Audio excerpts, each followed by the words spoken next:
बगिया के खिलल कली लागलू, तोहके देखी के चंदा शर्मा जाई हो।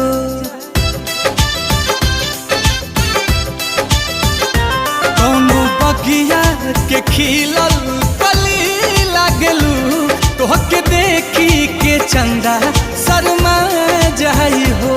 देखी के तोहके दिलावा बेकाबू भइल, रात के निंदिया दिनवा के चैना दइल, तुहरा सूरत पे भंवरा लुभा जाई हो।